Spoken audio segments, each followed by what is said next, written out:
Hey guys, this is Killrob speaking, and today we are going to take a look at the very first mid-engined cars which are currently being added to the closed beta of the next big update. And let's jump right into it. We do have two little platforms I've prepared, or one slightly larger one, one slightly smaller one, and let's take a look at that. So both transverse and longitudinal mid-engine cars are now in principle working, and you want to see what's hiding beneath here. And that is an engine sitting in the back of the car, still of course a bit buggy and not really properly implemented. This is supposed to be a transverse mounted mid-rear setup, and as you can see, yes, it is indeed in front of the rear axle, so it is mid-rear, not rear. And we have beautiful artworks in the front. Andrew has thrown in all his trash into the trunk, and yes, cooling of the car is still done in the front, and the cooling calculations have not been updated. Quite a few cars, mid-engine cars, are cooled at the front, so that will probably not change. And if you are, when you're placing the engine, you already see also in the current version, which you're playing in the public latest update, you see that there's a difference between longitudinal front and transverse front, and there is also a difference, of course, then a very large difference to mid-rear mounted engines. They are much harder to cool on average than your front engine car. So what do we have here? That is, let's take a look. I've put in a super high powered one. Yeah, okay. That's kind of a race engine. 2-liter flat plane V8 with 216 kilowatts of power in 2020. So that's a very modern car, only rear-wheel drive though, and geared a bit shorter, all carbon fiber, I think, just to make it really sporty and nice. And what I'm going to show you here is more has changed, or we are currently preparing for quite a few additions coming into the game. As you can see, the overview page has changed quite a bit. So now we have the 5 main car stats on the overview page, because they are the most important thing when building cars. That is the main stats that the buyers of your cars will judge. Then of course weight is really important, reliability is really important, the utility of the car, which is basically how much space do you have for bagage, how wide is the car, like how easy is it to drive in a city, how easy is parking, and a bit of off-road ability, and how many people can you fit in, and all this kinds of stuff will go into a baked utility stat. And then of course the economy of the car, the total cost of the car, and the service costs. That's all pretty important. Then when we go to the detailed stats page, you will see that you still have like all those factors in here, just like in the current public build. But when you look down here, you have updated stats as well, and these are all the miscellaneous stats which previously were not shown anywhere, because they're not really implemented yet, or to most parts. So here we have a list of all the costs, man hours, and so on and so forth. Also reliability again. Environmental resists is kind of already in, because I chose carbon fiber. Of course there's nothing to corrode, so that's a very high environmental resist right there. Overall service costs, of course, and cargo volume, passenger space, utility again, off-road ability, and emissions, and so on, and fuel type. Right, and then you might think, okay, if all this kind of stuff is now on these pages, what is on the test track page? And this you can see here, lots of new things, good new things. So here you get much more detailed information about the performance, the pure performance of the car now.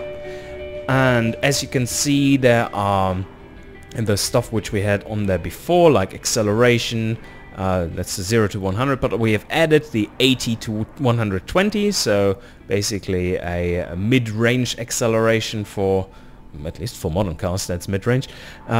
Then we have the quarter mile still, and we have added the standing kilometer.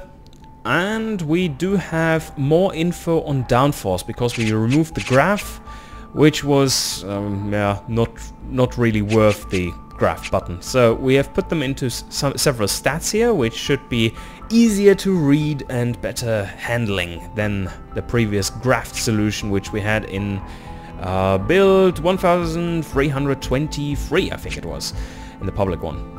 Anyway, so what you can see here is the cornering Gs it can pull at very low speeds, 56 kilometers an hour, and the cornering speeds for a very fast corner of a radius of 250 meters, and that's almost 200 kilometers an hour for really grippy cars. Otherwise, nothing really special is going on there. We still have seconds shown here instead of minutes and seconds. All that will of course change. All this is all the same stuff you already know, but what has changed is when we implemented these cornering statistics and downforce statistics, we recognized, whoops, the downforce calculations are completely wrong currently. So you are, in the public build, are playing with downforce calculations which are quite overpowered. You basically get downforce whatever you put on, both in front and rear. So yeah, not the best. But I want to show you how this is affected now. So let's first drop everything down to 0, and we take a look. So now we have negative downforce, which means lift, and that is to be expected. And now you can see, oh yeah, it's pretty good at slow cornering. But when you get up to speed with such a light car, only weighing 800 kilos, and you get a bit light there, so that's not quite good, and you don't really know how it reacts at those speeds either. So it's probably a mixture of losing a bit of grip there. That's 50 kilos less, so that's quite significant actually. And yes, so now let's see what happens if we just use a huge rear wing, which I've put on the car, and put maximum inclination on that without changing the front. So we have 23.7 in the rear and 24.3 in the front, minus both of them. So now we pull up the rear to its maximum, and that's a big wing there back there. So let's take a look at what happens. And what you can see is that you get massive amounts of downforce in the rear, but you get even more lift in the front, and that is actually realistic. That is, you cannot just put wings on the car and at one place and try to fix a problem at that specific place, but you have to consider the effect on all the other parts of the car as well, and this is shown here. So getting a nicely balanced car will be much more difficult now. And yeah, that is kind of everything I wanted to show you. But before we let you go, so this was this one, and in order to fool around a bit, we decided to also stretch this one a bit. So let me take a look at this. I'll just choose something here. Oops, should be this one, or whatever. Oh yeah, another thing.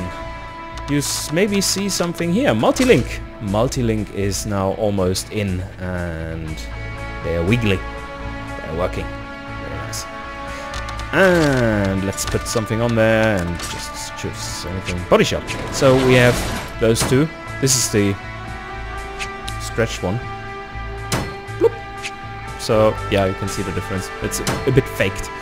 This one has a much larger engine bay back there now. So much more fits into this one than into this one, of course.